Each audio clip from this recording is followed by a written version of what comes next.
supporting many JavaScript runtimes in Remix. I need somebody to write my talks for me. I need some help. So I actually retitled this talk, Running Remix Everywhere. My name is Michael Jackson. I'm mjackson on Twitter and GitHub and everywhere else. Today I want to talk about JavaScript. Some people in here have probably written some JavaScript, right? A bit of JavaScript. It's kind of a fun language. Some of you probably have a friend that when you tell them, they say, "Hey, what do?" You say, "Oh, yeah, I write code." And they're like, "Wow." You're like, yeah, I write code. I write JavaScript." They're like, "That's amazing. I could never do that." That's what they say. And then you're like, the first thing that pops into my head when somebody tells me that is like, yeah, you could. It's not really that bad. You could totally do this. But just wait until you hear about isomorphic JavaScript. Then heads really start to explode, right? Then, even if you're a developer, you're like, what the heck does that mean? Isomorphic? Is that that sounds almost like a superhero name, here's Superman, here's Batman, here's isomorphic. Isomorphic JavaScript is basically this idea of JavaScript running in two places, right? So JavaScript that runs in the browser and JavaScript that runs on the server. And I've always been kind of fascinated with this idea, right, of JavaScript as a portable language. I started coding JavaScript a long time ago, and it was just a browser, and there were multiple browsers that you had to support. And you had to run your code in all of the different browsers to make sure that your code actually worked in all of the different browsers. And then Node came out and people started writing code on the server. And then people started putting JavaScript in weird places, like they would run JavaScript in a VM inside a Java environment, or they would run JavaScript inside a PHP or a Ruby or a Python app, or run JavaScript on a Raspberry Pi, or run JavaScript in their microwave or their refrigerator, JavaScript was this kind of ultra-portable language. And so I wrote this article a couple of years ago, and I was like, what if we had a different name, right? It's not just isomorphic. It's not just client and server. It's universal, right? This JavaScript that runs everywhere, runs in lots of different places. There are lots of different runtimes, lots of different browsers, lots of different engines, right? We've got at least 5 major JavaScript engines now and a bunch of smaller ones. What if we had a word to describe JavaScript that ran everywhere, right? And then I was on Stack Overflow the other day, copying and pasting some code. And I saw somebody write this. And I was like, man, I just made it worse. I just made it worse, right? Now now we have these other words that don't really mean anything that describe JavaScript when it's really just JavaScript. But like I said, I'm fascinated with this idea, right? I'm fascinated with this idea of JavaScript that can run in lots of different places. Just a short introduction about me. My name is Michael. I've worked on React Router. Is probably the thing that that I've built. How many people in here are using React Router? Oh, good luck. So I've been working on that since 2014. Yeah, I know that's a long time to be working on a JavaScript framework. I started a company called React Training. We've done, we train teams on React. We've done that all over the world for a long time now, since 2015. I built a website called Unpackage. What's funny about me speaking at a React conference is I love React and I love front-end stuff, but I also am kind of a back-end nerd. So I've done a lot with servers and clusters and scaling on AWS and different runtimes and things. And I love automating that kind of stuff and working on that kind of stuff. So Unpackage is this kind of pet side project that I have, and it does a lot of traffic. And then this thing that I'm working on now is called Remix, and I'm working on it together with my co-founders Ryan Florence and Kent Dodds, Kent C. Dodds. You might know him that way. But anyway, back to what I was talking about with universal JavaScript. I think the word that I was looking for when I wrote that article was portable JavaScript, right? And this idea of taking your JavaScript and being able to run it in multiple places. Because when NPM first came out, people were writing stuff for NPM that was meant to run on Node. And then I remember one day somebody published jQuery to NPM. This was like 2008, and I was like, what? What do you, NPM install jQuery? Like, what am I even going to do with that? You know, like that doesn't even make sense, right, to run jQuery on my Node app. And then React came out, and they were like, hey, how do you get React? You NPM install React. So then people started publishing front-end code to NPM, and people started publishing CSS frameworks to NPM, and it kind of became this place where, a lot of different stuff was published, but it wasn't always runnable everywhere. And so I'm fascinated with this idea, how do you make code that is truly portable? How do you make code that runs in many different environments on lots of different runtimes? Most importantly, how do you translate those ideas between different runtimes and different environments? Okay, can we make something that we can use in multiple different places? Okay, let me try and boil this down a little bit for you. Okay, so I know this is a React conference. This is a big no-no. This is Node code. Okay, sorry, I know I just lost like half the audience. Like, I don't even know what this guy's talking about anymore. So this is Node code from a library called Express. You might have used it to create a Node server. So let's take a look at this API. This is a little request handler for like a login, right? So somebody's going to log in. We have a function here called handle login.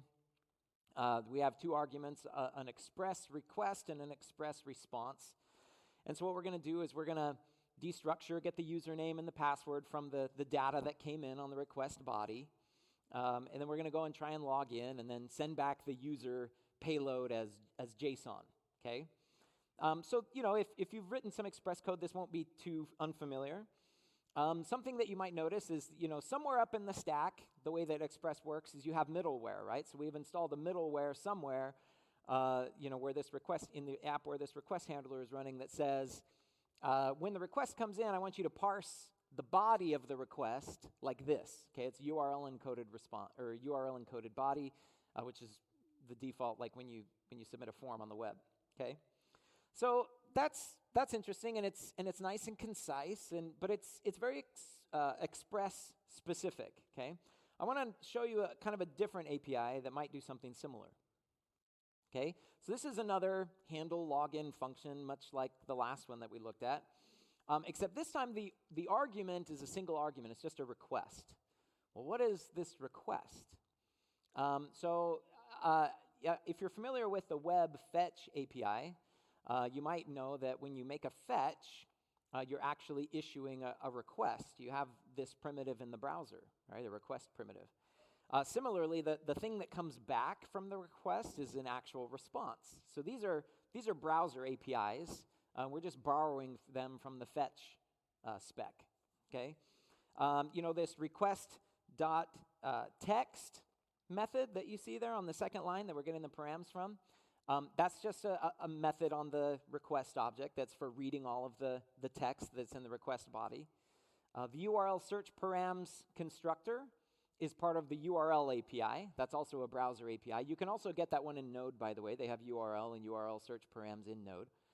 So these are like browser APIs, but adapted to Node, right? So if we could use them in Node, though, all of a sudden you kind of start to scratch your head and think, well, couldn't we run this code anywhere? Right? If we could run this code in Node, we could run this code also in the browser. We could run this code in a service worker, probably. We could run this code on alternate JavaScript runtimes. Let's just take a look one more time at kind of the comparison, right, back to back. Top is Express-specific code, and the bottom is like portable JavaScript code, right? So this is kind of one of the ideas that I wanted to talk about today, and this is kind of at the foundation of Remix. So when I was preparing this talk, I was like, okay, what am I going to talk about with Remix? There literally is so much to talk about with Remix, and when I only have like 35 minutes to talk, it's difficult to fit it all in. So go visit remix.run if you want a nice overview of what we're all about. There's docs and everything there, and there's lots of videos, and my co-founders are very prolific in publishing all that kind of stuff. I'm going to try and boil it down for you in this talk. So Remix is, we've got a compiler. You can think about it kind of if you've used like Webpack or Rollup. Our compiler is built on top of a tool called ESBuild, so most of the times you get sub-second build times for your project. It handles, things like CSS and assets and all that kind of stuff. It's got an HTTP handler and different library adapters, so you can actually, it'll server render your app and it'll run it in lots of different places, whether you're running an Express or whether you're running on, Fastify or some other node library, or even if you're running on a completely different runtime. And then a server framework that actually is responsible for server rendering your app, and a browser framework. So there's lots of different things. At the core of it is React Router. So React Router is this thing that is installed in a lot of web apps. We estimate that it's installed in probably about 70% of React web apps that are out there use React Router, just based on NPM install counts. We just released v6 last fall, so hopefully some of you are getting some good mileage out of that. Just yesterday, we announced our fully backwards compat layer so if you've programmed an app with React Router, you're on React Router 4 or 5. This backwards compatibility layer makes upgrading to v6 a lot simpler. It's basically you install both of your apps side by side, and you can now upgrade to v6. And then once you're fully upgraded, you just delete the old one, and off you go. We also announced a lot of new features for React Router for the future. For 6.4, we're basically taking a lot of the data loading primitives that we've got in Remix and bringing them to React Router. Lots of people, you can use React Router to build SSR or single-page apps. One of my favorite things about React Router v6 is this outlet component that we have in there, basically for showing your child routes. So we have this concept of nested routes. So every page is basically just broken down into different routes. We have multiple routes per page. Jamie Kyle, one of the creators of Babel, he made this tweet a while back where he was kind of blowing some people's minds, where he's basically he's opening a modal that is changing the URL, right? So you click a link, the modal opens, the URL changes, and the modal pops out in an outlet. Okay, so this is what React Router is all about. When you click a link, you don't change the whole page. You don't throw away all the markup that's on the page and load a brand new thing from the server. No, that's not what we're about at all. React Router is about, okay, when you click a link, we know how to just change the piece of the page that needs to be changed, right? So in this case, a modal needs to pop out, and then you can click another link and the modal can disappear, but we didn't have to replace the whole page every time that you click a link. I already said we're adding data mutations and data loading in 6.3. We published a blog post about this. You should check out the remix.run blog if you're interested in what we're working on. But we published a blog post about how we're planning on integrating some of these data loading features, and the React core team was actually really excited about it. We talked a lot about, so this is Andrew Clark from the React core team. Remix is one of the most exciting projects today. Basically, they're really excited because I feel like we get what's going on with suspense. There's a lot of uncertainty that's out there right now about what exactly is suspense going to change for my app. How do I take advantage of what is going on in suspense? Remix is going to help you get there. The idea is, that when you hit those suspense boundaries, you're not supposed to then go and make the fetch, right? By the time you hit the suspense boundary, you should already have the data available. And React Router's data loading and data mutation strategies have that baked into the framework. So we're very well positioned to take advantage of what's in suspense. Sebastian Markboga, who recently left Facebook, he's now working at Vercel, but again, React core team member. He says, there's lots to love about Remix, right? People are really excited about Remix, and just the way that we're going to be able to take advantage of future features of React. Another thing that I want to talk about with Remix, and sorry, this is like an overview of Remix before I get to back to where I was with the server runtime stuff. Some of you might have heard this term before, progressive enhancement. This is really, really, really important. Okay, progressive enhancement is basically you ship HTML to the users and CSS, right? Make it look nice. Don't leave them hanging. And then, right, the JavaScript is used to enhance the experience, right? It's not required for the baseline experience. Okay, this is something that it's really hard to do with Create React App or Next.js. right? JavaScript is pretty much required for the base user experience, okay? We take a completely different view on that, right? You should ship your app you should be able to turn off JavaScript completely and your app will still work. It won't be really nice, but that's not the point. The point is JavaScript can fail. JavaScript can fail to load. They can be on a slow network. Your page should already be interactive and usable before the JavaScript actually loads. Okay, we don't require megabytes of JavaScript and spinners and things to load before the page is usable. Okay, progressive enhancement. And that permeates everything that we do. We literally are talking all the time about just use the platform, use what the browser gives you. Okay, the browser's good stuff. It's really good stuff. And I feel like that use the platform phrase is kind of taken on a negative connotation, but we're all about it. When you use the platform, you not only gain power and speed. Okay, so Remix apps are just as fast as your statically rendered apps. Like just as fast. I know that's hard to believe. Like I thought static rendering was the fastest thing possible. It's not. Okay, it can actually be slower in some cases. Remix apps are really, really fast, but more importantly, we're conveying understanding, learning. Okay, you use the stuff that we're teaching you in Remix. Like we're not teaching you Remix specific APIs. We're just teaching you to use the browser. We're teaching you to use HTTP, to use HTML. Okay, that's what we're all about, and you might learn something. Some of you might feel like Jenna feels in this tweet, right? Some of you who've been developing for the web for a long time, and I know there are quite a few of you in this room, we didn't always used to send megabytes of JavaScript down to the client. And you might even be like looking around at other things like 11D or like I need an escape because this is crazy town in JavaScript framework land right now. Requiring like big, long, slow builds and the client to download lots and lots of JavaScript. We don't need that. Okay, we can build really amazing experiences with progressive enhancement. All right, I'm off my progressive enhancement soapbox. So Remix is also, I said it's a browser runtime. Remix does a lot for you to automatically manage the network tab. We handle things like race conditions, cancellations, when you abort a request. We handle things like, multiple repeated requests, clicking on a button multiple times really, really quickly. We handle that kind of stuff for you. I love this tweet from our Remix user, Zachary, just a couple days ago. He's like, I just set up a form in Remix, and it's the first time I haven't written event.prevent default in like 3 years of web development. And you might think like, oh yeah, big deal, like I can do a form. It's not that. It's not just your basic form, okay? This is a client-side transition, like a client form, right? You're not just like submitting to the server and reloading the entire page from the server, okay? You're actually submitting to the server, and you will track the state of that submission for you.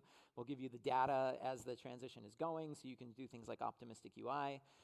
And then we'll transition you to the next page when it's ready once we've loaded all the code and data necessary for the next page.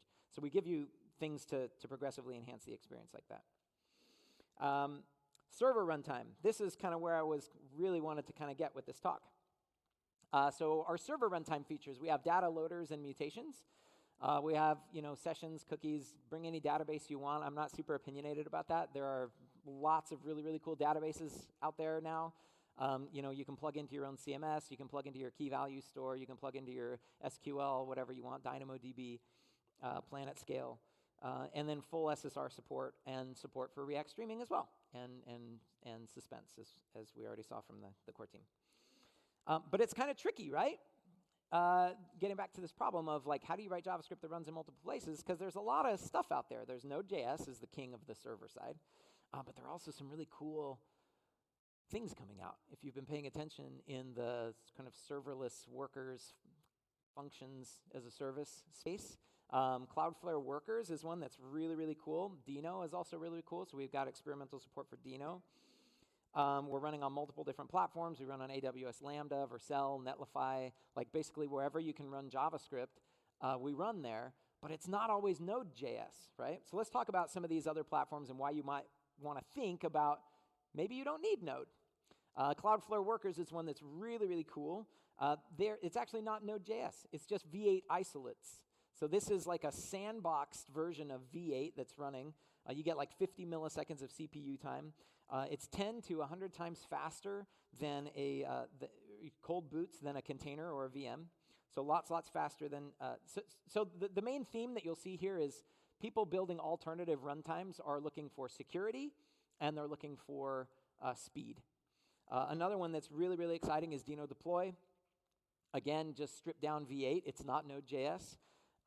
You know, their security model is really great. You have to opt in for things like FS, file system, network access. Extremely quick boot, very low memory consumption. But again, it's not Node.js, right? So if you're using a web framework, and it only runs on Node, you can't run it here, right? You can't run it on Cloudflare Workers. You can't take advantage of some of the really, really cool stuff that's coming out, and there is some cool stuff that is coming out. These Deno deploy, this cloud, they can respond within 50 milliseconds with user data from anywhere in the world. Like 50 milliseconds is actually kind of slow for them. That's crazy. That's crazy. Fastly compute at edge. Fastly is another CDN that is working on this problem. They're actually sandboxing a spider monkey. I know, crazy name, another superhero name. Spider monkey is the JavaScript engine inside Firefox. What's with those people in their names, right? Cool names, though. Anyway, they took Spider Monkey and they compiled it down to WASM and they put it in this little WASM sandbox, and they're running it on their servers, again, all around the world on a distributed CDN, right? So they have this functions model. I mean, these people have 0 millisecond cold starts, right? So when you think about, oh, I'm building my app, oh, I want it to be fast, I want it to be, predictable pricing, I want security, like these are very attractive options. And so one goal that I had in my head when we were building Remix is I was like, yeah, we're doing all this cool stuff in the browser. We're doing all this cool like React stuff. Very cool stuff, right? Routing, React router, managing the network tab, all that stuff. I also want to give you options on the server, right? It's all in the name, remix. I want you to be able to mix together different things, right? I want you to be able to use AWS, and I want you to be able to use React, and I want you to be able to use, Vue at some point in the future. I know, sorry. But it shouldn't really matter, right? Like whoever is developing really cool web tech, it shouldn't really stop you from using it and being able to take advantage of that technology to build your app. Just another one that I'll mention really quick, and I'm sorry, I know I'm over time, so I'm going to try and wrap it up as quick as I can. Bun is really, really cool. This one is actually WebKit, so the JavaScript engine that is in Safari, but there's no cloud service for this yet where you can deploy your Bun app. But it's really, really cool. So check that one out. How do we build it? We use some common server runtime, the common server runtime APIs. We use fetch, request, and response from the fetch spec. We already took a look at those. We use a form data object. We took that from the XML HTTP request spec. Files and blobs, URL search params, the web crypto API. We give that to you on the server, right? So no matter where you're running your Remix app, you're going to have these things available for you, and you can use them. So your request handler is going to look something like this. We basically already looked at this, but you'll import your stuff from Node. If that JSON response is too long for you, we can wrap it up in a little JSON helper for you. And then you have different tools and utilities based on where you're running your app. So let's say you're running your app on Cloudflare Workers. We'll let you store sessions, for example, in Cloudflare Workers KV. If you're running on Node, you can store your sessions on the file system, or you can store it in a cookie, or you can store it in Redis, right? Whatever you're running, whatever infrastructure you think is right for your app, you can totally take advantage of it. That's something that's really, really important to me. The short story is that we're edge native. Remix is edge native. And this is where it kind of really blows my mind, because you can run your Remix app right at the edge, and you don't even need an origin server in a lot of cases, right? You ask yourself, why do I need Node? What do I actually need from Node? Do I really just need to hit a JSON API and return some data? Do I really just need to store a bit of data in a key value store and then get it back, or store a session and then print out the user's geolocation or something, or here's what's in your cart coming out of my database? You don't need full-blown Node for that. Lots of times you can just run that straight up at the edge. And the cool thing about Remix is that we're right there for you. yeah, if you want to run a traditional origin CDN architecture, absolutely, we can do that. If you want to run straight up at the edge and you don't want your origin servers, we can totally do that too, which is, I think, is really, really cool. All right. So I just want to say thank you for coming to my talk, listening to my talk. You can find us at remix.run, on Twitter at remix_run, and then you can find me personally at mjackson. Thank you so much.